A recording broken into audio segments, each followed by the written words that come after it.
Welcome back to our channel. Friends, రేపైతే గురుకుల వాళ్ళ డౌన్ మెరిట్ లిస్ట్ గురించి హైకోర్టులో హియరింగ్ ఉంది. మరి డౌన్ మెరిట్ లిస్టు గవర్నమెంట్ ఎందుకు ఇస్తలేదు? అసలు హైకోర్టు రేపు ఎలాంటి తీర్పు ఇవ్వబోతుంది అనే విషయాల గురించి ఈ వీడియోలో నేను మాట్లాడబోతున్నాను. ఇది చాలా యూస్ఫుల్‌గా ఉండే వీడియో. రేపు ఇది గురుకుల వాళ్ళ డౌన్ మెరిట్ లిస్టు ఒకవేళ హైకోర్టు ఇవ్వాలని ప్రభుత్వానికి ఆహ్, ఖచ్చితంగా తీర్పిచ్చినట్టయితే గురుకుల అభ్యర్థులకు అనుకూలంగా తీర్పొచ్చిందనుకోండి, ఖచ్చితంగా వాళ్ళకు డౌన్ మెరిట్ లిస్ట్ ఇవ్వాలని గవర్నమెంట్‌కి చెప్పేస్తే, తీర్పు ద్వారా చెప్పేస్తే, ఇది రేపు గ్రూపు 4 వాళ్ళకు గూడా అవకాశం ఉంటుంది ఇలాంటి వాటి మీద. అందుకే జెప్పేసి నేను మాట్లాడుతున్నా. ఒకసారైతే వీడియోలో చూడండి. విషయం ఏందంటే, రేపు మార్నింగ్ వచ్చేసి గురుకుల మీద చాలామంది ఎగ్జామ్ రాసిన వాళ్ళందరూ గూడా డౌన్ మెరిట్ లిస్ట్ కోసము చాలామంది వారి హైకోర్టులో అయితే కేస్ ఫైల్ చేయడం అనేది జరిగింది. సో, రేపు దాని మీద ఒక హియరింగ్ అయితే రాబోతుంది. మరి ఎందుకు వీళ్ళు గవర్నమెంట్ ఈ విధంగా డౌన్ మెరిట్ లిస్ట్ ఇవ్వకుండా ఇన్ని రోజులు జాప్యం చేస్తుంది? మరి చాలా రోజుల నుండి గురుకుల అభ్యర్థులందరూ కూడా సీఎం రేవంత్ రెడ్డి గారి ఇంటి చుట్టూ ప్రదక్షిణలు చేసినారు. మౌనమైన నిరాహార దీక్ష చేసినారు. మోకాళ్ళ మీద నీల్ డౌన్ చేసి సీఎం రేవంత్ రెడ్డి గారికి దండాలు పెట్టి మాకు డౌన్ మెరిట్ లిస్ట్ ఇవ్వాలి. మీరు డౌన్ మెరిట్ లిస్ట్ మాకు ఇస్తే ఒక 3000 మంది కుటుంబాలకి మీరు ఖచ్చితంగా హెల్ప్ చేసిన వాళ్ళు అవుతారు. మేమందరం కూడా మెరిట్‌లో ఉన్న వాళ్ళమే. మేమందరం కూడా ఎగ్జామ్ రాసి మెరిట్‌లో ఉన్న వాళ్ళమే. మాకు ఖచ్చితంగా ఉద్యోగాలు ఇవ్వండి అని చెప్పేసి సీఎం రేవంత్ రెడ్డి గారి ఇంటి దగ్గర వివిధ క్యాబినెట్ మినిస్టర్స్‌కి రిప్రజెంటేషన్స్, ఎమ్మెల్యేలకు ప్రతి ఒక్కరికి ఇచ్చినారు. పాపం వాళ్ళు ఒక 6 నెలలు, 7 నెలలు చాలా దారుణాతి దారుణంగా కష్టపడి ప్రతి ప్రజాప్రతినిధి ఇంటి చుట్టూ తిరిగి డౌన్ మెరిట్ లిస్ట్ కోసం మాట్లాడండి సీఎం గారి వద్ద అని చెప్పేసి చాలామందికి వినతి పత్రాలు కూడా ఇచ్చినారు. కానీ ఎక్కడ చూసినా గానీ వాళ్ళకు ఎవరు కూడా హెల్ప్ చేసినట్టు లేదు. సో, ఇక వీళ్ళకు ఏమనుకున్నారంటే ఖచ్చితంగా భారత న్యాయస్థాన వ్యవస్థ పైన మాకు నమ్మకం ఉందని చెప్పేసి హైకోర్టును ఆశ్రయించడం జరిగింది. గౌరవనీయ హైకోర్టు వారు రేపు దీని మీద ఒక హియరింగ్ అయితే తీర్పు ఇవ్వబోతున్నారు. రేపు వీళ్ళకి అనుకూలంగా వచ్చిందంటే ఖచ్చితంగా 3000 మందికి డౌన్ మెరిట్ లిస్ట్‌లో ఉద్యోగాలు రాబోతున్నాయి. అయితే ఎందుకు ప్రభుత్వం తరపున న్యాయవాదులు ఏమని చెప్తున్నారంటే 1997 సంవత్సరం 81వ జీవో నంబర్ అనేది ప్రధాన అడ్డంకిగా ఉన్నది. 1998 544 జీవో నంబర్ అనేది ప్రధాన అడ్డంకిగా ఉన్నది. సో, డౌన్ మెరిట్ లిస్ట్ ఇవ్వడానికి అవి 2 ప్రధానమైన అడ్డంకి అని చెప్పేసి ఆ యొక్క జీవోలను చూపిస్తున్నారు. అయితే ఈ ప్రభుత్వం తరపున న్యాయవాదులు అలా చెప్తుంటే ఈ యొక్క అభ్యర్థుల తరపున న్యాయవాదులు అయితే చాలా స్ట్రాంగ్‌గా కేస్ ఫైల్ చేసినారు వాదించడానికి. అవి కాలం చెల్లిన జీవోలు. ఆ జీవోలు ఇప్పటి కాలానికి వాటిని అనువదించకూడదు. అవి ఉమ్మడి ఆంధ్రప్రదేశ్ రాష్ట్రానికి సంబంధించినవి. ఇప్పుడు మనము ఖచ్చితంగా మనం తెలంగాణ రాష్ట్రంలో ఉండినాము. సో, అని చెప్పేసి ఇలాంటి వాటికి వీళ్ళు వాదించడానికి చాలా చక్కటిగా సాక్ష్యాధారాలతో సహా మొత్తం రేపు వాళ్ళైతే జడ్జిమెంట్‌కు హాజరు కాబోతున్నారు. సో, మరి ఏ విధంగా ఉంటుంది రేపటి తీర్పు? ఆ తీర్పులో ఏం జరగబోతుంది అని చూసినట్టయితే చాలామంది అభ్యర్థులు ఖచ్చితంగా నోటిఫికేషన్‌లో ఉన్న మిస్టేక్స్‌ని, అదేవిధంగా రిక్రూట్‌మెంట్‌లో ఉన్న మిస్టేక్స్‌ని, అదేవిధంగా ఈ డౌన్ మెరిట్ లిస్ట్‌లో ఉన్న వాళ్ళ అభ్యర్థుల యొక్క అనేక రకమైన కేసులు ఫైల్ అయినాయి. అవన్నిటిని కూడా ఒకటే జడ్జిమెంట్ తీర్పులో రేపు హియరింగ్ రాబోతుంది. దాని కారణంగా రేపు పాపం ఈ గురుకుల అభ్యర్థులు ఎవరైతే 3000 మంది డౌన్ మెరిట్ లిస్ట్‌లో ఉన్నారో వాళ్ళలో ఒక ఉత్కంఠ ఉంది. అయ్యో! మాకు అనుకూలంగా తీర్పు రావాలని. నేనైతే మనస్ఫూర్తిగా కోరుకుంటున్నాను. గురుకుల వారికి అందరికి కూడా రేపు దేవుడి దయ వలన వాళ్ళకు ఖచ్చితంగా వాళ్ళకు అనుకూలమైన జడ్జిమెంట్, అనుకూలమైన తీర్పు రావాలి. వాళ్ళని ఖచ్చితంగా డౌన్ మెరిట్ లిస్ట్ నుండి వాళ్ళని తీసుకొని వాళ్ళ ప్రభుత్వ గురుకుల ఉపాధ్యాయులుగా, మరి లెక్చరర్స్‌గా, అదేవిధంగా డిగ్రీ, జేఎల్ అన్నిలో ఎవరైతే అర్హత సాధించినో వాళ్ళందరికీ ఉద్యోగాలు ఇవ్వాలి. ఎందుకంటే ఈ యొక్క మెయిన్‌గా మనకిప్పుడు బ్యాక్‌లాగ్ ఎందుకు మిగిలిపోయినాయి 3000 అంటే, ఇప్పుడు గురుకుల రాసిన వాళ్ళందరిలో గూడా ఒక్కొక్కరికి 3 జాబులు, 4 జాబులొచ్చినాయి. వచ్చిన వాళ్ళకి పీజీటీ, టీజీటీ వచ్చింది, జేఎల్ వచ్చింది, డీఎల్ వచ్చింది, క్రాఫ్ట్ వచ్చింది. కొంతమందికి లైబ్రరీ సైన్స్ గూడా వచ్చింది.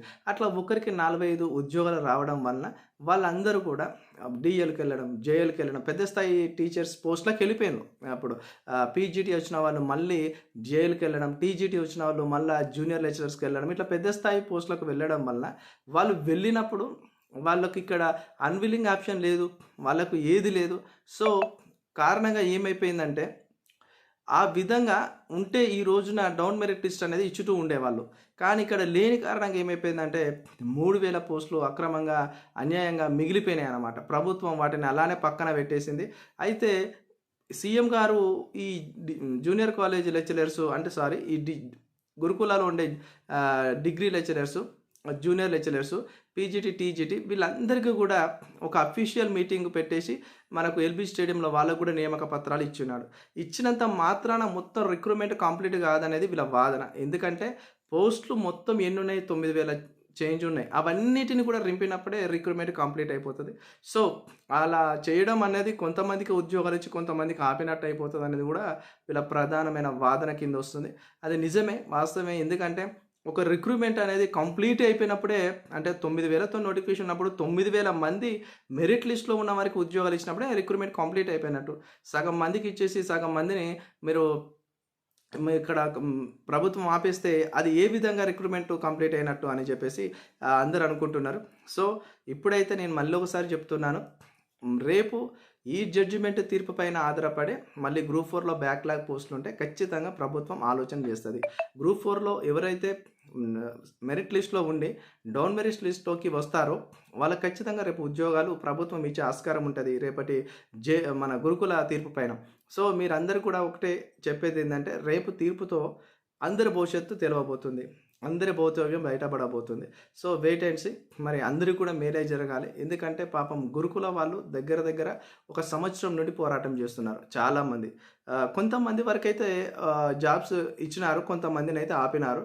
పూర్తిగా అయితే రిక్రూట్మెంట్ జరగలే గురుకుల. ఇప్పుడు చూసినారు కదా, ఈరోజు అయితే క్రాఫ్ట్ అండ్ మ్యూజిక్ టీచర్స్కి వచ్చేసి వాళ్ళకు 26 నుండి సర్టిఫికేట్ వెరిఫికేషన్ అంటున్నారు. ఇట్లా దశల వారీగా ఈ విధంగా తీస్తుంది గురుకుల బోర్డు. గురుకుల బోర్డు వాళ్ళ ఎవరైతే చైర్మన్ ఉంటారో వాళ్ళ మీద కూడా కేసు ఫైల్ చేయడం జరిగింది. వాళ్ళు కూడా ఒక అడ్వకేట్ను పెట్టుకున్నారు ప్రభుత్వం తరపున. సో వాళ్ళు కూడా రేపు వాళ్ళ వాదన వినిపించబోతున్నారు. సో చాలా కేసులు ఫైల్ అయినాయి ఈ గురుకుల నోటిఫికేషన్ పైన. అవన్నిటిని కూడా గౌరవ జడ్జి గారు అయితే ఒకటే తీర్పులో బెర్జి చేయబోతున్నారు. సో వాళ్ళు రేపు దీని మీద కంప్లీట్ హియరింగ్ అయితే ఇవ్వబోతున్నారు. గ్రూప్ 1 పైన వచ్చేసి జీవో ఏదైతే 29 ఉందో దాని మీద కూడా మనకు ఈ మంత్ 28కి ఏమో ఉంది, దాని మీద కూడా హియరింగ్ ఇంకా కంప్లీట్ అయిపోలే. గ్రూప్ 1 యొక్క ఈ రిజర్వేషన్స్ సంబంధించిన ఆ రగడ కూడా అతి త్వరలో హియరింగ్ రాబోతుంది. ఈ నిన్నటి రోజున చాలామంది ఉత్కంఠగా ఎదురు చూసినారు, ఏమవుతుంది, అనుకూలంగా వస్తుందా లేకపోతే ప్రభుత్వానికి, లేకపోతే ఖచ్చితంగా సోషల్ రిజర్వేషన్ అనేది ఖచ్చితంగా must and should rule of reservation వాడుకోవాలి. ఇట్లా SC ST BC minority SC ST BC వాళ్ళ యొక్క రిజర్వేషన్స్కి చిల్లు పెడిచే విధంగా రిక్రూట్మెంట్స్ ఉండొద్దు, జీవోలు ఉండొద్దు అని చెప్పేసి గౌరవ హైకోర్టు వారు చెప్తారా, ఏం జరుగుతుంది అని చెప్పేసి కూడా గ్రూప్ 1 మీద ఒక ఇంత ఉత్కంఠత ఉంది.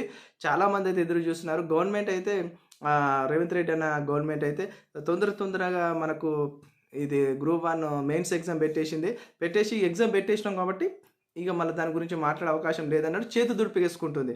కానీ అట్లుండదు కదా, ఎందుకంటే ప్రభుత్వం దగ్గర న్యాయం దొరకనప్పుడు, రిక్రూట్మెంట్ ఏజెన్సీల దగ్గర అభ్యర్థులకు న్యాయం దొరకనప్పుడు, అభ్యర్థులకు న్యాయం దొరికేది ఒక చోట, అదే మనకు న్యాయస్థానం. భారత రాజ్యాంగంలోని సుప్రీంకోర్టు, హైకోర్టు గౌరవ న్యాయస్థానాలు ఖచ్చితంగా పౌరుల యొక్క హక్కులను రక్షిస్తాయి, పౌరుల యొక్క హక్కులను కాపాడతాయి. కాబట్టి గౌరవ న్యాయస్థానాల ద్వారానే ఖచ్చితంగా మనందరికీ ఖచ్చితంగా నేను చెప్తున్నా తీర్పు అనుకూలంగా వస్తుంది, అందరికీ కూడా లబ్ధి చేకూరుతుంది. డౌన్ మెరిట్ లిస్ట్ ఖచ్చితంగా రేపు రావాలి తీర్పు అనుకూలంగా గురుకుల వాళ్ళకి. సో దాని ప్రకారమే మళ్ళీ రేపు గ్రూప్ 4 వాళ్ళకి కూడా మేలయ్యే అవకాశాలు కనిపించాలని చెప్పేసి మనస్ఫూర్తిగా కోరుకుందాం. వీడియో నచ్చినట్టయితే లైక్ చేయండి, కామెంట్ చేయండి, సబ్స్క్రైబ్ చేయడం మాత్రం మర్చిపోకండి. Thank you so much.